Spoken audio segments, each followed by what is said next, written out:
delegation and went down there and had meetings. I don't have a call to read out from the president. Okay, Nancy. Thanks, Rain. As someone who spends a fair amount of time in the Oval Office with the president, did you ever have a troubling encounter with Commander? No, never. So he never nipped you? No. Were you ever wary of being No. around him because of the fighting incidents that you had heard about? Absolutely not. And I've seen Commander many times. I was never worried, and I've never. They're talking about the fucking dog in the White House. I don't know why they're spending time on that. Talking about the fucking White House dog. Commander. First, I thought they were talking about a person. And then I realized they were talking about the fucking German Shepherd, you know? I mean, it's funny, right? The German Shepherd biting everybody. And kind of not well trained, unhinged. That is kind of amusing, but it's not really an important topic. It's just kind of media fodder. It's just like a passing fart of the moment, the flavor of the day. It's not really something that people are going to remember for years and years to come.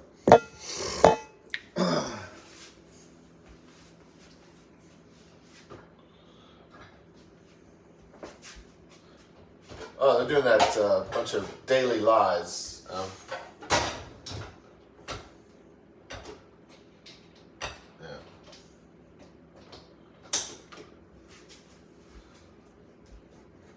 They're not even good lies. They're not even. They're not even white lies. They're White House lies.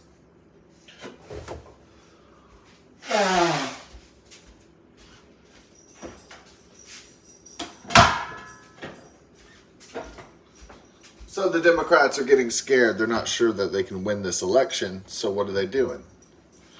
Well, they open up. So the border was, I guess it's like David Icke. You create problems and then you solve the problems and you try to pretend like you're the hero. So it's like a firefighter that starts a fire. The firefighter starts a fire and then he goes in and puts the water on the fire and takes care of the fire, and then he poses for the camera, but he's the one who started the fire. So deflecting blame, is that going to work? If you're three years into a presidency and all your policies and everything's failing and your poll numbers are tanking, can you really blame the other guy? So they're trying to turn it into a polarizing. They're still going through this narrative that they're going to create a polarizing environment for the divide and conquer, divide people by demographics and race and sex and all those things. Identity, class, all those things that are different about people, they're trying to latch onto. So whether it be LGBTQ, race, sex, anything that makes people different. As I said before, divide and conquer is not really a new strategy. It's just, in the modern age of technology and lies and digital distortions. So,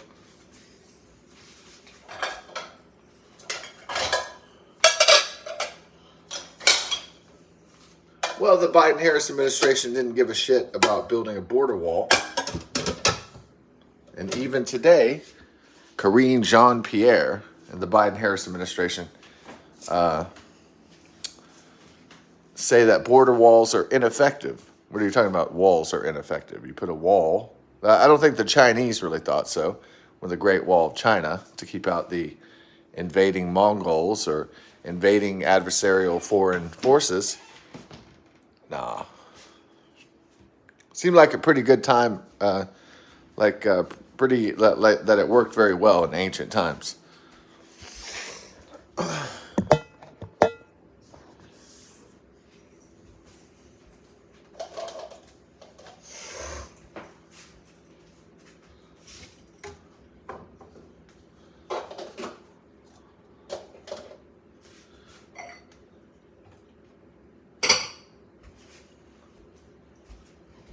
But what American citizens need to know is that this is all about votes.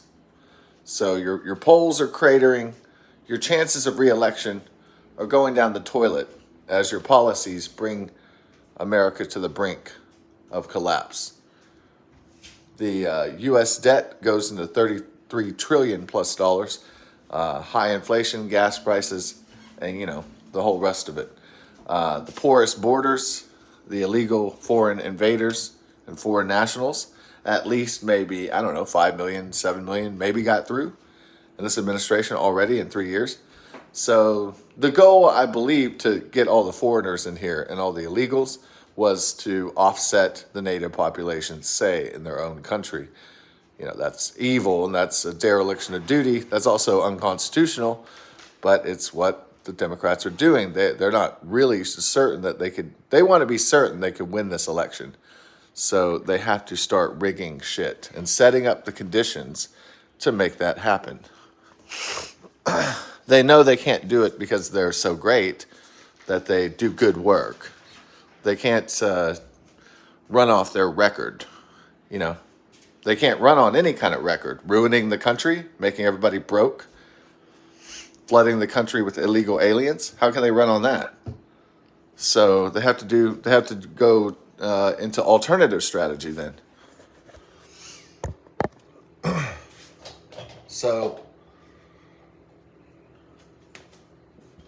the goal was, eventually close up the border with a wall, eventually. But they wanted to flood the country with illegal aliens so that they could give them amnesty, so they can give them green cards, so they can vote in the election of 2024. That's been the plan all along. So if you look at this in terms of just money and power and control, then it's easy. It's a easy story to understand. So then it's like a pretty clear-cut story. It's not mysterious or anything.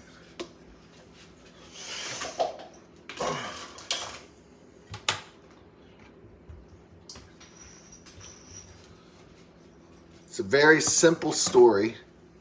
There's a lot of complex machinery going on, but it's a very simple story of you have a party that does not want to lose power. It's part of a global cabal, a liberal global world order, run by Davos and with other leaders, Western civilization involved, NATO and U.S. allies. And it's a big, shadowy government, Illuminati or whatever, like the X-Files, and they all sit around and they try to plan and control our lives. And they want to strip away freedoms, and they want to make us poor and dependent on the government, and they want to expand the government. So that's basically what these people spend most of their time doing, trying to take away rights and constitutional rights of citizens, and they want to make it illegal for someone to ride a fossil fuel vehicle while they jet set around the world using fossil fuels. So they want a special kind of law and special kind of privileges that only they can have, but they don't want that for the public. They don't want that for the rest of society. So they don't want to share, in other words. So they're like Metropolis. See that movie with all the elites on top of Cloud City, and then all the workers and all the slaves and peasants are at the bottom? That's what they want. I mean, they're doing a pretty good job, the elites, the bi-coastal elites, of getting their way so far. So far, they're doing a pretty good job of it. It's going straight to Mad Max, George Orwell, Blade Runner world. So that trajectory is already set. It's already happening.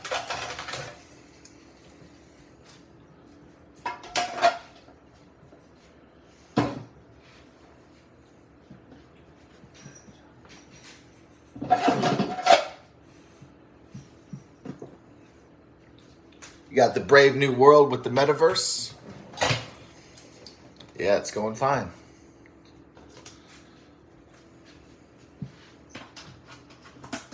All right. They can't win a free and fair election. They just can't. Well, some might say, well, they did it before. Joe Biden beat Trump. The Democrats beat the Republicans. They could do it again. Yeah, but I mean, they had a Chinese plague, so they had a crisis. If you have a party that can only get their candidates in because there's a crisis, because people fear for their lives, and because they had to use mail-in ballots because they're afraid of getting some nasty Wuhan Chinese plague, well, that's not really a good, a proper test of democracy is if there's not a crisis and it's a regular election where people have to show up to the polls. An election that cannot be rigged. It can't be set up conditionally for the other side to succeed. It has to be a trusted election.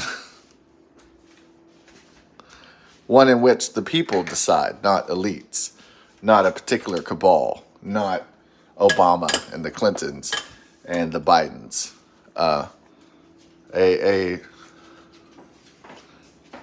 An election that cannot be bought by Mark Zuckerberg or Bill Gates. That's a free and fair election where the people get to decide, not elites, not the rich men north of Richmond. So only time will tell if this will be a trusted election. And you'll have to see. There would have to be a lack of a crisis, declared, engineered, or real or otherwise. It seems like Joe Biden wants to do this pro-Ukrainian speech to get more aid from Congress because the Republicans control the Congress for now. And so hopefully they'll maintain control of the Congress.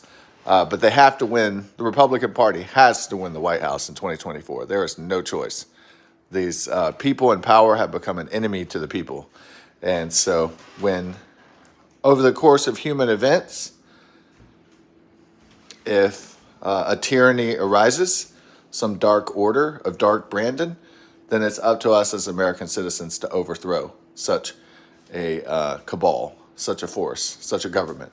So in the course of human events, when it becomes necessary to overthrow tyranny, we have to do our diligent duty. There's no choice.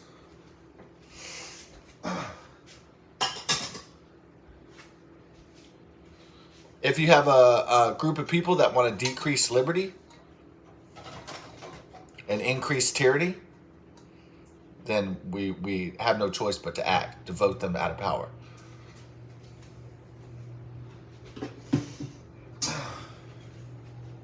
But look at it from the lens of maintaining power. The Democrats just want to stay in power. But the American people probably aren't going to let them since they've failed us.